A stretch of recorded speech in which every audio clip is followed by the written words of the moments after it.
Hey everyone, Summerhill Cinema 700 here. I hope you're all having a wonderful day. So I haven't done a video in quite a while, so I thought, well, I might as well do a good video. So I thought I'm going to show my Lucio Fulci Blu-ray collection, as well as some other Lucio Fulci related items that I have. And we will be accompanied by the fantastic Fabio Frizzi score from Manhattan Baby, the soundtrack to that film, playing here. So let's just get right into this here. Again, the Lucio Fulci collection. Now, when it comes to Lucio Fulci, I'm on the fence of it's between him and John Carpenter for my personal favorite film director of all time. It's between Fulci and Carpenter. They're my two favorite directors of all time. Who I would put in first place, I'm not sure, but they're my two favorite directors of all time. I did a video already showing my John Carpenter collection, so let's just get right into this, okay? Coming up first, we have, of course, Zombie here on Blu-ray. And this is my personal favorite Fulci film. At the end, I'll go through a little ranking, kind of to talk about which ones are my favorites, but Zombie's definitely my favorite. It's, I think, the second Fulci film that I ever watched. But, yeah, it's, 10 out of 10. It's one of my favorite films of all time, not just horror film, but just film in general. Zombie Flesh Eaters.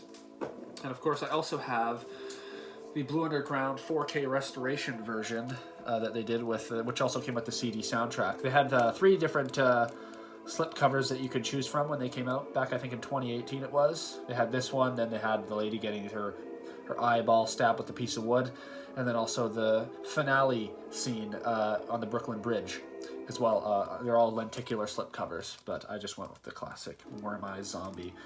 So yeah, this is a great set. You can still pick that one up. Next up is also a Blue Underground, one of their 4K restoration 3-disc sets, and that's The House by the Cemetery. Fantastic film. Absolutely great. And this is one of his very all of his films are creepy, but this one especially is very creepy. And that one has what the hell's the kid's name in it? Giovanni Frieza, or however you say it. But he's also in Manhattan Baby, and he was in what's that film called? The Enzo G. Castellari post-apocalyptic film, The New Barbarians. He was in that as well. He was in quite a few Italian films in the 80s. But that's House by the Cemetery. Fantastic film there. And another 4K restoration 3-disc set, we have the New York Ripper. Now, when it comes to this one, there's a lot of people who dislike this film. They think it's misogynistic, this and that, and I can understand that. Personally, I don't give a flying fuck. I like this movie. I think it's awesome, especially because it takes place in New York. I mean, a lot of his films do, but this one you see more of the New York scenery. And of course, if you know me, I love my 80s New York in film. And yeah, this one's awesome. It definitely has some of his most gory scenes. You get a razor blade to the eyeball and stuff like that. But yeah, awesome film. Love it. Next up, we have The Gates of Hell, also known in what I knew it as for the longest time was the City of the Living Dead, which I still refer to it for the most part as the City of the Living Dead. But here it is. This one's from what is it? Scorpion releasing. I think it's a limited set. I wish that we got the 3-disc set from Blue Underground like they did with Zombie, New York Ripper, and House by the Cemetery, where you get the 3 discs. Because you get the Blu-ray, you get a bonus disc with special features, and then the CD soundtrack. I wish they had gotten the rights, but I think that they lost the rights, so Scorpion put it up. But this is a great release. The transfer on it looks amazing. And yeah, all those Blue Underground releases too, the transfers are incredible.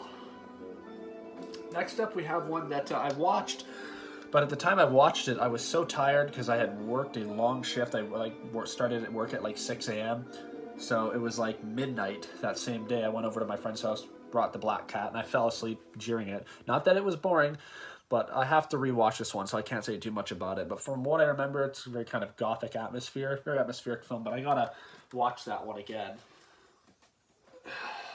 And it's weird, that one came out in the kind of around the same time his golden age, Fulci's golden era, but it has a bit of a different feel to it than those other films. All right, next up, this is many people's favorites. Personally, my second favorite. It's almost a tie. And, you know, as time goes on, sometimes your opinions change and your rankings change. So this could very easily be in number one soon, number one spot. But it's very close to number one. It's pretty much tie with Zombie, but that's the Beyond.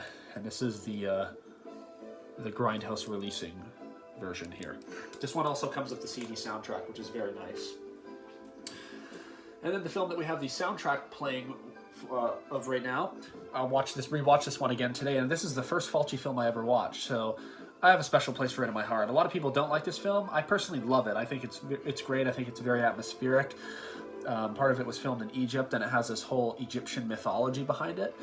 And then, you know, you get the first bit, which takes place in Egypt, and then you go to New York. So it's very cool. It's very atmospheric, and it has my personal favorite Lucio Fulci soundtrack, which was done by Fabio Frizzi.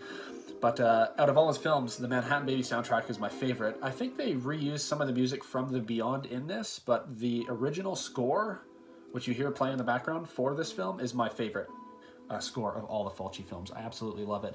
But again, yeah, very atmospheric. It's not as gory as many of Fulci's other films. That's kind of why I watched it first. I thought, okay, I know I've heard this guy's films are crazy, so I'm gonna just take it a little slow. Some people just go right into it, like New York Ripper.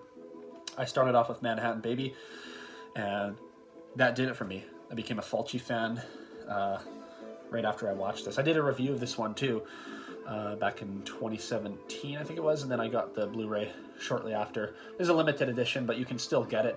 And it's cool too, because this one stars one of my favorite actors who I think is very underrated, and that's Christopher Connolly. Sadly, we lost him way too long ago. He was way too young. He was like something like 40 something years old. He died in the late 80s. But anyways, he was in a lot of these Italian films. He did a lot of films back in the, I think, like 60s. And but you know, he was in 1990 The Bronx Warriors. He played a character in that one called, I think, Hot Dog was his name, but I loved his character in that. And then he was also in the Atlantis Interceptors, also known as Raiders of Atlantis. But yeah, I'm a big fan of his. I think he was criminally underrated, and he's in this one, which is very cool to see. Love Christopher Connolly. So yeah, that's Manhattan Baby. Next up, we have, this is one of his earlier films. This one's from, 72? And that's Don't Torture a Duckling. This is a great giallo film. And this is the Arrow Video Blu-ray here. But yeah, this is a great film. This is very high on a lot of people's lists. And it's a very good movie. It's just I like some of his other films better. But this is definitely a very good giallo film. Great acting. Everything about it's very good. And it's disturbing, too. All right, next up. This is one I have not had a chance to watch yet. And this is Enigma. This is the Severin Blu-ray. I haven't had a chance to watch it, so I can't say much about it. But definitely looking forward to checking this one out. I want to get Demonia eventually as well, which Severin also put out. Another one here from Severin, which I haven't seen yet, and that's The Devil's Honey. And I heard that some people have said that this is his sleaziest film, which is hard to believe because, you know, New York Ripper, how do you beat that? But anyways, that's The Devil's Honey. It's almost like a sexploitation type film. I don't know, I can't comment because, like I said, I haven't seen it yet. Now this one here is kind of confusing because it says a film by Lucio Fulci, but as far as I know, he wasn't directing the entire film. He was just on set. I think at this time he was starting to get ill. I could be wrong. Correct me, let me know in the comments below. But I think at this time he was starting to become ill, so he wasn't able to be on set during the entire filmmaking process. This one's from 1988, so it's one of his later films after he's done the golden age, out of his golden age films. And then I think there's just one more here. Yeah, and that is Warriors of the Year 2072, also known as the, what is it? Isn't it known as the New Gladiators? I think it's also known as the New Gladiators, because there's the New Barbarians, and I think this is also known as the New Gladiators, but we'll just go with this title, Warriors of the Year 2072. This is his rendition of a post-apocalyptic film. And honestly, it's not that great, in my opinion, compared to a lot of his other films. You get a good cast, so you get Fred Williamson, and then you also get, what's his name? Let me just see if I gotta find it here. See if I can, Al Cliver. He was also in like, wasn't he in 2019 After the Fall of New York? I know he was in, what the fuck is it called? I can't remember right now. Endgame. He was really good in that. He was also in Zombie. He was the guy driving the boat in Zombie that takes them to the island. So, but yeah, this is, it's a fun, entertaining film, but not as good as Fulci's other work. But it's definitely entertaining, and it's got a really awesome soundtrack. And thankfully, this Blu-ray from Severin came with that soundtrack. But yeah, compared to, I expected a lot more from this. When it comes to like Italian post-apocalyptic films, my favorite is 1990: The Bronx Warriors and Escape from the Bronx. And then I like just looking through the collection here. Endgame was good. Of course, After the Fall of New York, you have Exterminators of the Year 3000. That's another good one. There's a lot of them. But for me, the best Italian post-apocalyptic film is 1990: The Bronx Warriors, hands down. But this one's definitely fun. It's essential in the Italian post-apocalyptic collection. Now, as far as ranking goes, I did write this down here, and then we'll get on to a couple other cool things. And like I said, coming in first place is Zombie.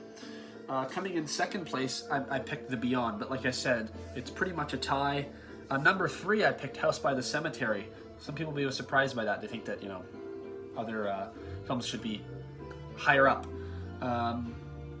I picked House by the Cemetery. It's very creepy. It's very atmospheric. I just really like the story. The whole Dr. Freudstein character is really intriguing to me. And then number 4, actually, I guess I should do this starting at the higher number. So I'm not doing all these films here because, like I said, some of them I haven't watched yet. But for this list, number 8, I picked The Black Cat. Like I said, after we watched that one because I don't remember much from it. Number 7, Don't Torture a Duckling. I know a lot of people think that it should be higher up on the list. People will kill me for this too. I put Manhattan Baby above Don't Torture Duckling. Like I said, it was the first Fulci film that I ever watched, so it has a place in my heart. So number 6, Manhattan Baby. Number 5, I did City of the Living Dead. Again, for many people, much higher on their list. Number 4, New York Ripper. Number 3, House by the Cemetery. Number 2, The Beyond, and then number 1, Zombie. But again, I love all these films. Like I said, Fulci is one of my favorite directors of all time. Now just a couple other cool things here to show. I also have the Beyond Terror book from Stephen Thrower. He did a lot of special features on a lot of these Blu-ray releases too. And I haven't even had a chance to really look through this yet. It's still sealed up, so I got to go through this soon. It's an absolutely monstrous book, but I'm really looking forward to getting into this. I got this a while ago. I really got to start reading that. Last but not least, this is a very cool item. I can't remember if I've showed this before. One sec.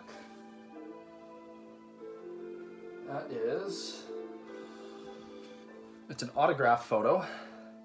It's a zombie photo. I don't know if you can see that. It's a little hard with the glare, but that's on the boat. That's the boat scene, I think near the end of the film, and it's signed by Ian McCulloch. And they had like this, an event. I can't remember where it was, but if you can't attend the event, they sign stuff and then you can buy it through their website. So I got this, and I also got a signed Chud picture, which I've shown in a different video, signed by, what's his name? I can't remember the name right now, but anyways, you got the Ian McCulloch signed photo, which is very cool from Zombie. Very happy to have that. And yeah, so that's my Lucio Fulci collection. Talk a little bit about the films.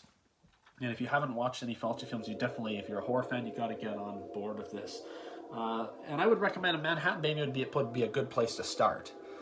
You get the great soundtrack from Fabio Frizzi. You get a taste of the hardcore Fulci gore, but it's nothing too insane. And you get the whole style, the whole cinematography style, and just the whole. You have to watch it to see. And it can take a little while to get used to Fulci films, but once I watched Manhattan Baby, I was hooked. So I think that's pretty much all there is to say. Thank you very much for watching this video, and let me know what is your favorite Lucio Fulci film, and also let me know what's your favorite score, what's your favorite soundtrack in the Fulci filmography. I'm just trying to think if there's anything else I should talk about before I go. I think I covered everything. I did show all the films that I have of his.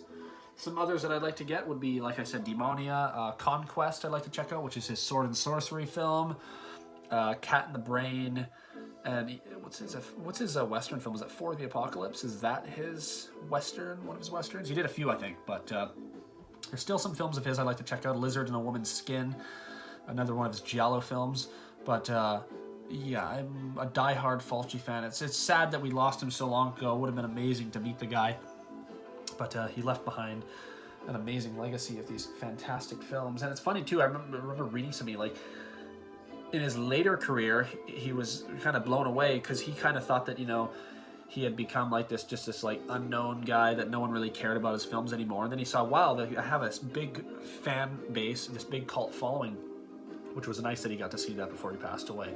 Because yeah, he is definitely, in my opinion, a genius filmmaker and just a phenomenal director. Made some of the greatest horror films of all time. So thank you very much again for watching this video, and we'll see you next time. All right, take care, everyone.